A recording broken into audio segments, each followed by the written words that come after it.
I know you really well, and that's so you'll have an answer to this. But first of all, I also had a go at the Liberal Democrats for their rather ridiculous and I thought very childish yellow T-shirts. One of them even came on the programme and used the word 3 times in one sentence, so he's not coming on again.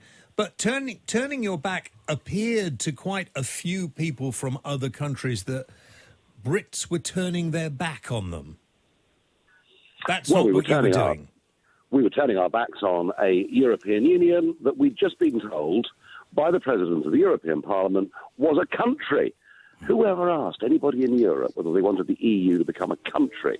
And I thought it was absolutely the arrogance of these people, the power that they've taken from the member states of Europe. So that's what it was all about. And, all right, some people didn't like it. Well, do you know what? My parents' generation signed up to a common market, not to a full political union.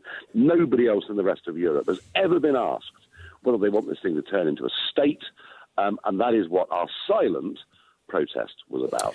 I tell you what worries me about it, and we've had these discussions before. What worries me is that we will, when we leave the European Union, we're going to leave the Union, obviously, we will find it more and more difficult to do deals with countries who think, well, the Brits, you know, they're a bit up themselves. They don't really like anyone else. They think they're better than us. And that isn't really going to be good for us at all, is it? Well, of course, we can't do deals with countries. The whole point about the European Union is it's taken away from countries the ability to make deals. All of it is now done by an organisation based in Brussels. And what I don't just want the UK to leave the EU. I want Europe to leave the EU. I want a Europe of nation-state, and we can cooperate together, we can trade together, we can be friends with each other, we can have reciprocity, student exchanges. I'm not against the idea that Europe needs some form of cooperative structure. You know, we're rather like neighbours living in the same street. We do have common interests, you know, crime crosses borders, pollution crosses borders. I get all of that, but I think what's been done in the name of Europe, with this European Union, with all these ridiculously overpaid bureaucrats and civil servants, and with voters increasingly, whether they live in Yorkshire, Greece, wherever it is, feeling that actually their democracy has been traduced by this thing, that is what I'm fighting. All right. Would it be fair to say, Nigel, that when we have left the European Union, you will still be fighting a fight, if you like, to try and get other countries, and you have friends, I know, in many European countries and lots of people in European countries who actually are fans of yours. Will you be continuing to fight maybe to get other countries to leave? Yes, I shall go on making the argument that actually nation-state democracy, where you actually vote for people who make your laws and control your lives, is a better, far more civilised and in the long term, much more peaceful way of us all coexisting. The idea, I mean, look at what's happened in the last 24 hours, James. You know, they stitch it up. But, you know, the Germans are going to run the European Commission. The French are going to run the bank. They pop some Belgian bloke in, as they always seem to do, to some position. I mean, the whole thing's a joke. It's a joke. And none of them have been voted for. None of them can be removed. And they are some of the most powerful people in the world. That sounds like the BBC, doesn't it? Well, I agree. Listen, I get rid of them too, don't worry. Was it planned, the standing up and turning your back, or was it just suddenly someone did it and you all copied them? No, what it was is we were sitting down, so the anthem started to play, or the mini orchestra theme assembled. tune. And everyone stood, you see. And believe me, I'm not anti-Beethoven, I promise you. So they gathered there, and the President of the Parliament could see quite a lot of us sitting down, and he then sort of barked at us.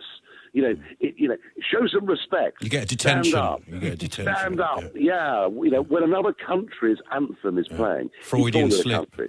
So I said, OK, guys, I got up, turned my back, and 28 others followed me. Including Anne Widdecombe, and she's had quite a lot of stick about that as well today, too. Well, you get stick in life for doing things, but I think we've made the point. Don't we? I think we've made the point. I think you made the point. Now, just before you rush off, because I know you're busy at the moment, just assure me that we are not all going to be heading for the biggest catastrophe after the 31st of October, because it doesn't seem to me that any sort of deal can be done by the 31st of October? There will not be a deal between now and the 31st of October. And frankly, the deal, or new treaty, to be more accurate, that Mrs May wanted the country to sign up to, will in some ways leave us in a weaker position, even than being members of the European Union. So if Boris or Jeremy Hunt is to deliver, we have to leave on WTO terms on that date. There are lots and lots of ways of making sure we do not suffer too much short-term disruption.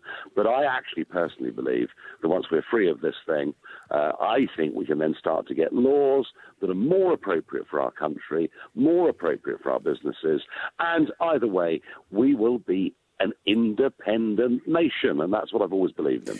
But will the independent nation have respect from other countries near and far? That's the problem. Or will we be able to do deals with them? Well, right at the moment, James, let me tell you, we are a global laughingstock. That's right. The idea that a country has a referendum, promises its own people that whatever the result, it will be implemented, and 3 years on, what the world sees is our Westminster Parliament arguing, fighting like cats and dogs with a democratic decision that's not been delivered. Our global standing right now is lower than it has ever been. I agree. But I think that something is going to have to be done. Maybe we have to adopt a different form of democracy. Maybe first past the post isn't the best way to go. Well, I think you're right. And I think actually what Brexit has shown is that Westminster is incapable of change in its current structure. I think we have to reform the voting system to make it much more representative of the country. The House of Lords, I mean, what an outrage that 700 of Tony Blair and David Cameron's mates now sit in the House of Lords. I mean, it's absolutely... I mean, they all live in Kent and Chelsea. I mean, the whole thing's ludicrous. So that's got to go, and we have to have an elected upper chamber. I genuinely think we've reached a moment here where the United Kingdom has got to get into the 21st century. Let's have a form of government that is directly accountable to the people, and let's be excited about making that change. OK, final question. I know you've got to go. I've asked a number of Conservative members of Parliament over the past few months whether they would like to see you as a Conservative MP. And in light of perhaps the fact that maybe you were by now, who knows? Your name could have been in the frame. You could become the next Prime Minister of the United Kingdom. Not this time, but sometime in the future. If the Tories were to invite you and offer you a seat to stand for in an election, would you take it? I think you may be looking at this through the wrong end of the telescope.